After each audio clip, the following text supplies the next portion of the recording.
You're listening to a CNA podcast.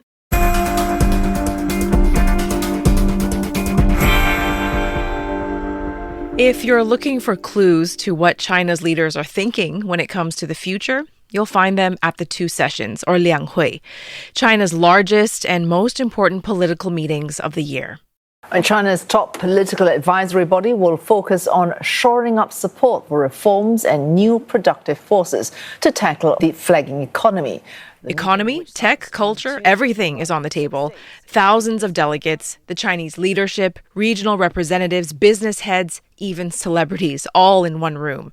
There are two acronyms you need to know. CPPCC. Now that's the Chinese People's Political Consultative Conference, which is the top political advisory body. And then NPC, the National People's Congress, or the country's top legislature.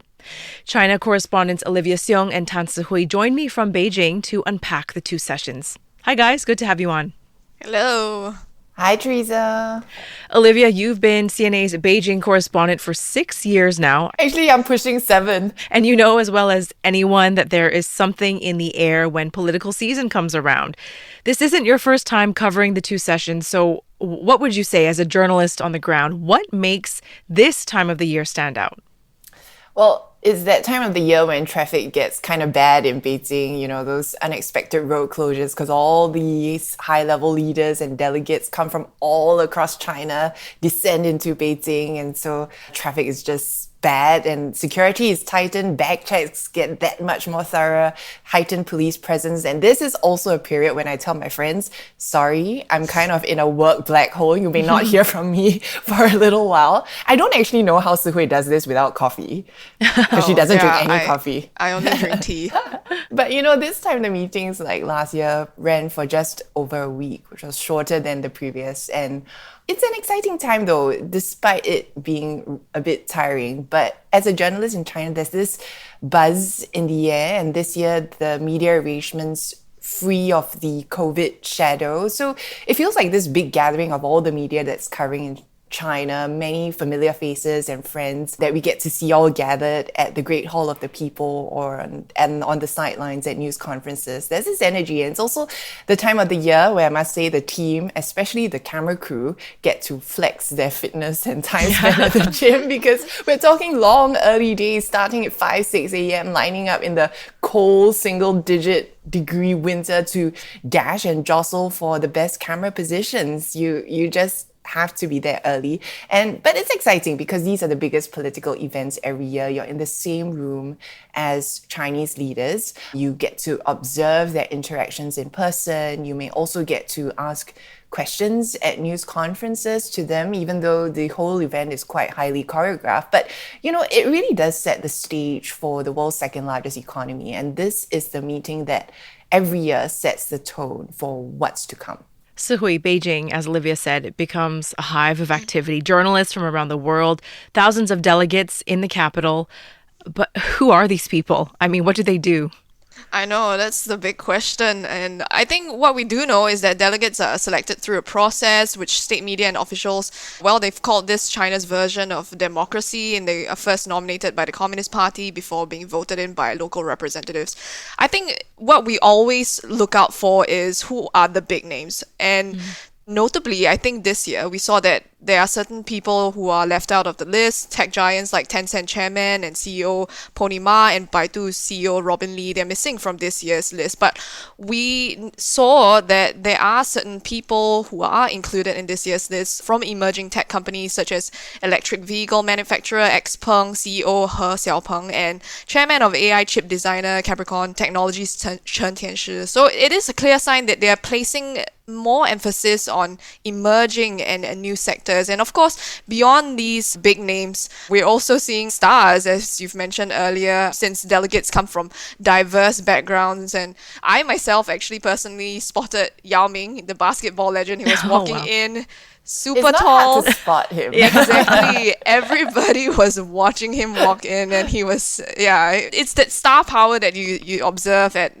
the Great Hall of the People. But it's not just these actors and celebrities. You're talking about, tech entrepreneurs being quite the rock stars of for these sure. events as well. For example, Xiaomi's boss, he draws big crowds. We were lining up in the queue in the morning, and he was spotted somewhere in the hall, arriving at the Great Hall for the NPC's opening. And then journalists were like whispering, Lei Jun is there, Lei Jun is there. And they would dash off to abandon their queue position for a little while to go and grab a soundbite from him, because you can really just get up close with them during this time. Yeah, and the media scrums are crazy. You get swarmed by everyone trying to speak to the big people there.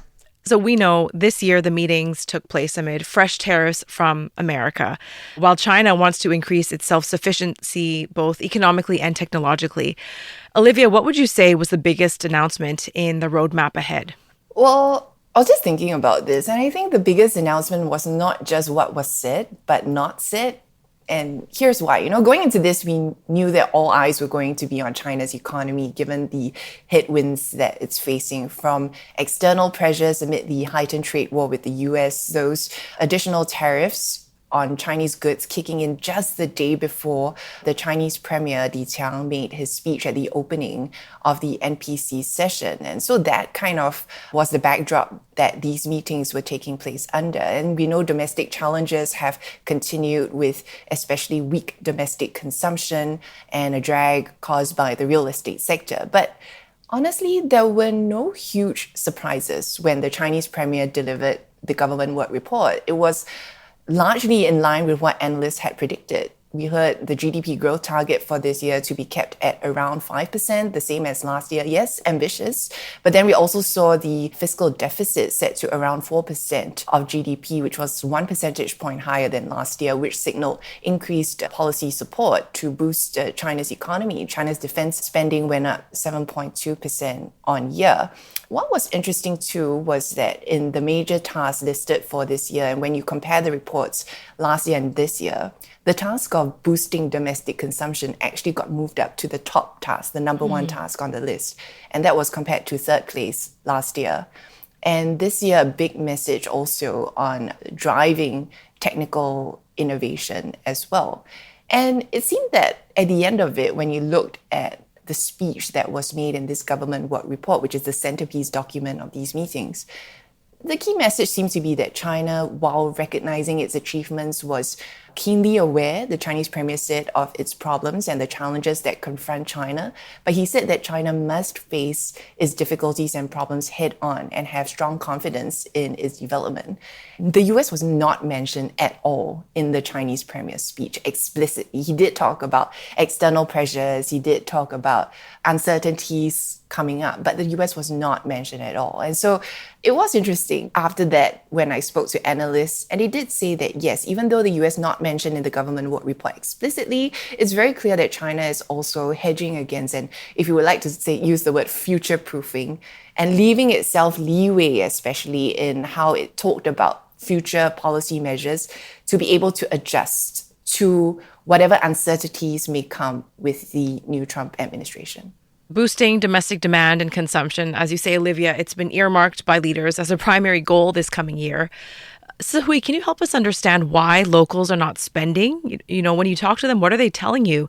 And what can the government do to get them to spend more?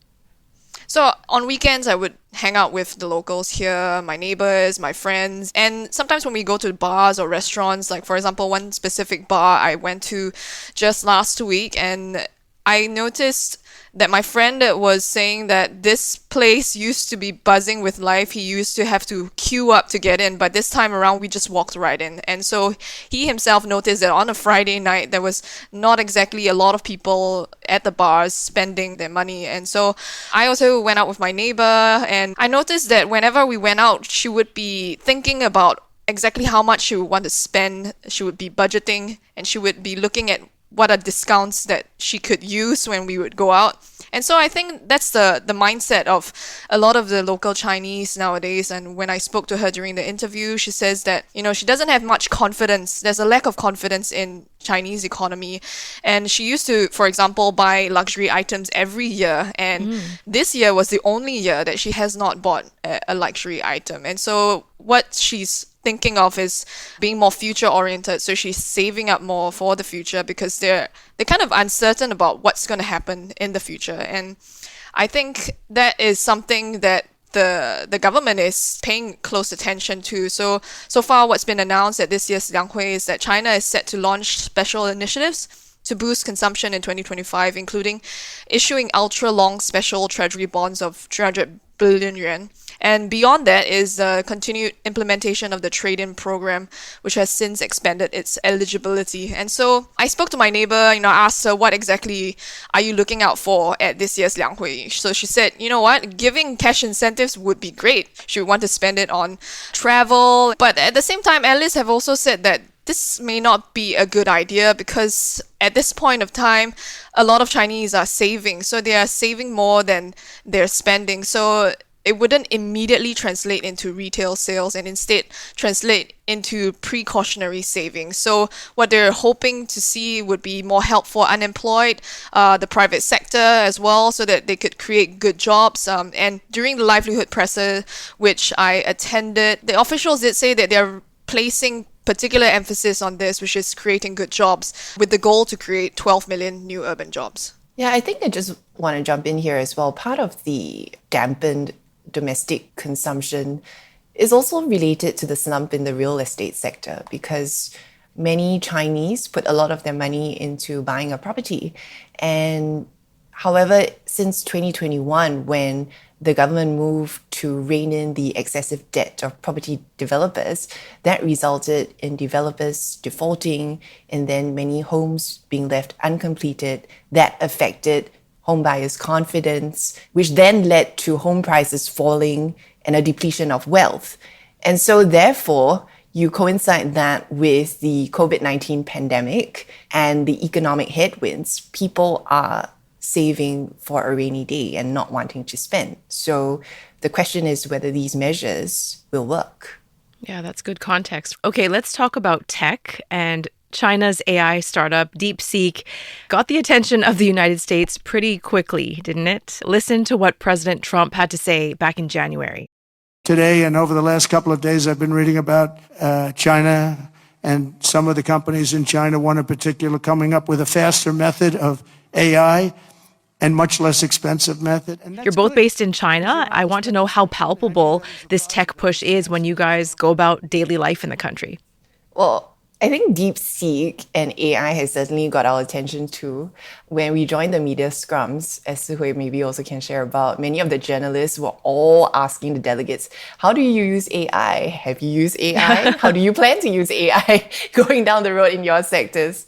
It definitely was the talk of the town or world or the two sessions town this year. Yeah, exactly. I mean, even the officials themselves, they said that, oh wow, this conference is soon becoming an AI conference when it was supposed to be an economic conference because all the journalists were asking them about AI. And so it was really quite palpable seeing that AI is seemingly one of the top agendas at this year's conference.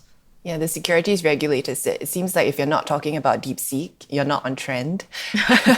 But I think another tech example that was raised as an example of Chinese innovation was the box office hit Ne Zha 2. I went to watch it, Sihui went to watch it in the cinemas here. It was pretty enjoyable and very different from the cartoon that I had watched when I was a kid growing up. The animation was something we had talked about. Amazing. Yeah. And it's been hailed as a fusion of innovation and tradition, reinventing classic stories, and some locals have coined it a cultural moment for China. But, it's also a breakthrough in animation, and things are just moving so fast. We talked about DeepSeek, but in these few days that the meetings have gone on, there's so much buzz again about another Chinese development. It's known as Manus General AI Agent. And according to the team that developed it, it's unlike traditional AI assistants. It says that it's able to not just provide suggestions or answers, but also help you complete tasks. For example, tests have shown that it can screen resumes, conduct real estate research, analyze stocks. It's still under testing, and there have been some complaints from internal users about how its rollout was handled. But it just shows how fast technology is moving here, and especially in the AI field. So then, Ollie, given all of these developments, what tech ambitions does Beijing have for this year? Well, one analyst I spoke to me said that tech and AI has always been on the Chinese President Xi Jinping's agenda, but the international buzz surrounding DeepSeek and its breakthrough and the rally that we saw in the stock market seem to have sparked some confidence in the Chinese leadership that now is the time to give that policy support to developing technology and AI in a big way. And in the government work report and officials at their news conferences, they talked extensively about this. They talked about large-scale application of new technologies, promoting, for example, the low-altitude economy, increasing funding for industries of the future. And we're not talking about, for example, last year we were talking about electric vehicles or solar panels and renewable energy. This year, the talk is about quantum technology, embodied AI, 6G technology, and authorities are talking about unleashing the creativity of the digital economy under the AI Plus initiative, which essentially was a scheme launched last year, which refers to AI plus everything. And this year we are hearing even about using AI with elder care. This also plays into the goal of boosting domestic consumption if you're able to provide new products to consumers. But is this tech push going to be enough to give China's economy a boost? I mean, that's a big question. I guess the question is whether the success that we've seen in DeepSeek and even Nerja 2, or even the very popular computer game Wukong, which is known for its amazing animation. Can this be repeated by China in a more structured and systematic way, time and again, such that it becomes a new growth driver for China's economy? And we did hear about some of the things that perhaps need to be worked on. It's not just about shiny new tech to get this going. Some of the delegates, including Xiaomi boss Lei Jun, shared about a need for legislation for crimes committed using, for example, AI tech. He talked about how his image and voice had been used, without his permission in an AI-made video, which then went viral. Another delegate talked about, on the education front, are guidelines needed for how students can use AI? Are they going to get help with their homework using AI? Other delegates also talked about, do we need AI unemployment insurance, given how some jobs, many jobs in fact, are expected to be replaced? Another thing that the Chinese premier brought up that he said needs to be thought about is guarding against 内卷. I don't know if you've heard the term before, but it refers to involution or excessive competition, and in the industrial context, overcapacity, as we've seen in other sectors like electric vehicles or renewable energy products like solar panels. There have been many firms that have fallen to the wayside because of excessive competition. And I asked Tommy Xie, who is head of Asia Macro Research at OCBC Bank, whether it's actually possible to guard against excessive competition. The reason we have the 内卷 is partially because of the imbalanced demand and the supply, right? So, I mean, you look at the past, in the past, the China's measures or stimulus measures is always focusing on the supply side, not much on the demand side. I think as long as there's imbalanced demand and supply, so I think we will always lead to some kind of the overcapacity problem, then eventually lead to this kind of the 内卷 problem. So if going forward, China can focus more on the demand side kind of the measures or supporting measures, so that may potentially could be one of the angle to correct this 内卷 problem. Sihui, it's time to talk about Trump, because I'm curious if there's a Trump factor in China's policymaking decisions. You posed a question, actually, to ministers during the economic press conference about this renewed trade war between China and the U.S. Can you tell us what leaders had to say about China's strategy dealing with the U.S. under Trump 2.0? I did. I asked a question during the economic presser. I asked if they thought this could be a prolonged bruising war for China. And I have to say the ministers, they all had a lot of strong words to say, especially the Commerce Minister, Wang Wentao. He did not hold back.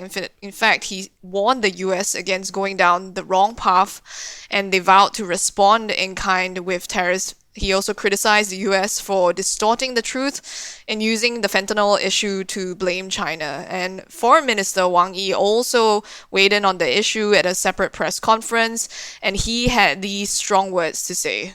A big country should honor its international obligations and fulfill its due responsibilities. It should not put selfish interests before principles, nor should it use its power to bully the weak. A saying in the West goes, there are no eternal friends, only permanent interests. But we in China believe that friends should be permanent, and we should pursue common interests with a keen understanding of the trend of history. He also called on the US to cooperate and work together, and these sentiments are also shared by delegates who attended the opening of the CPPCC. Cooperation between major countries leads to win-win results, right? This has always been a national policy of China. We're not really for sanctions, but this is to prevent further escalation and get the US to seriously think. I think this is a process, not the final result, nor is it what we want. So I hope the US side can think seriously. But there wasn't really a straightforward answer that came out of these press conferences. Analysts say China is ready to face Trump 2.0 because they've experienced what it's like during his first term. Still, they believe China's response so far in terms of its tariffs on some agricultural imports has been quite mild and reserved, which suggests they're likely holding their cards close to their chest and they could be prepared to unleash further tariffs depending on what happens in the future. But so far, all the speeches by the officials, they did not specifically mention Trump, but it alluded to that, I think, in terms of how to deal with the US moving forward. Olivia, Beijing says it aims to lead global governance on climate change this year. You know, given Donald Trump's done a lot, he's been withdrawing from things like the Paris Agreement and the World Health Organization. So how much of an opportunity is there for Beijing right now to play a leadership role on the world stage? Well, the question is also whether it wants to. But what I thought was interesting was when we attended the news conference by the Foreign Minister Wang Yi. And it's been a news conference that I've attended for quite a few years now, and it's can sometimes be quite a fiery affair. And we always say that, you know, the Foreign Minister Wang Yi will give you a punchy soundbite for sure.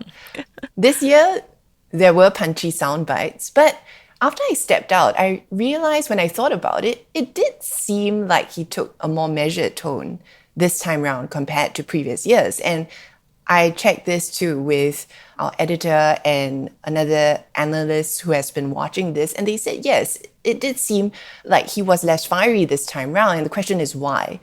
It seems that from the get-go during this news conference, the foreign minister wanted to position China as a source of stability amid an international situation he described as being full of challenges. And that also in contrast to the US and what it says is essentially upending the current international order.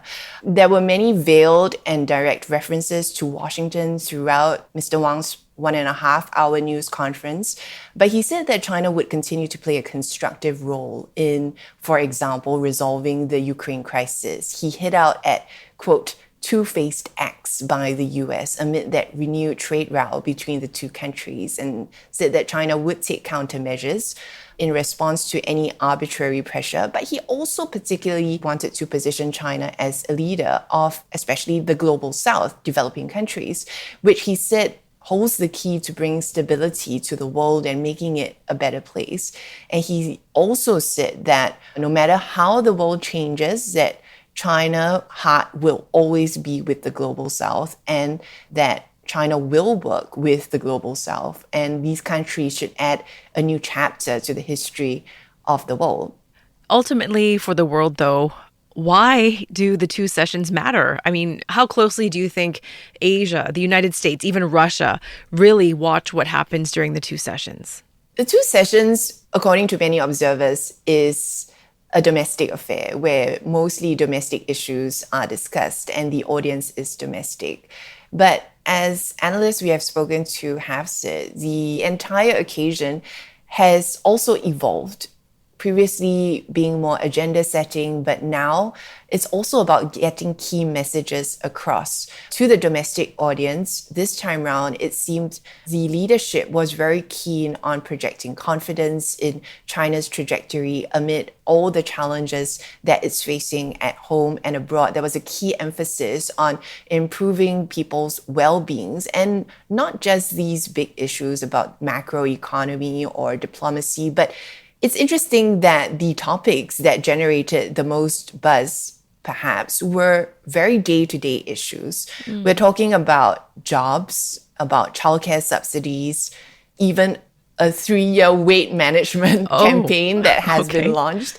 Because some of the issues that people are facing here are really bread and butter issues. And China is also facing an aging population that is going to be huge down the road. And so all this talk about new economic drivers, how it handles the US pressure is going to prepare it to also ensure that it can continue to deliver its social compact of ensuring economic development in the country for its people and maintaining what the leadership has always prized, which is social stability. Yeah, and I think with Mr. Trump at the helm again, I think geopolitics is changing all the time, and so the countries are closely watching what China has to say, because as we've seen, Canada used to be US's strong ally, but now alliances are changing every day. So I think they want to see where China stands at the moment, what they're going to say about certain key issues, the Ukraine-Russia war, the Palestinian crisis. So I think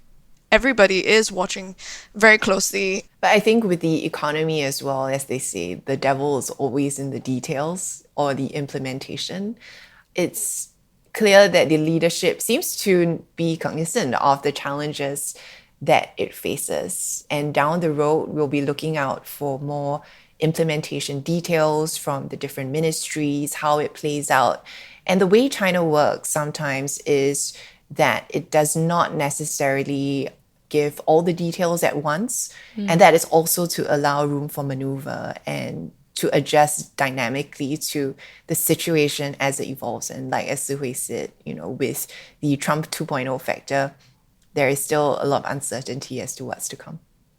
Olivia, Sihui, a few very busy days, but exciting days. Thank you so much for coming on today. Thanks, Thank you. Teresa. Also, don't forget, you can find Olivia's and Sihui's reports anytime. Just head to YouTube and also CNA.Asia. There are also TV episodes of CNA Correspondent every Wednesday at 9:30 p.m. Singapore, Hong Kong time. I'm Teresa Tang, and the team behind this week's episode is Saya Win, Clara Ong, Crispina Robert, and Craig Dale. A new episode drops next Wednesday. Do join us then. Bye for now.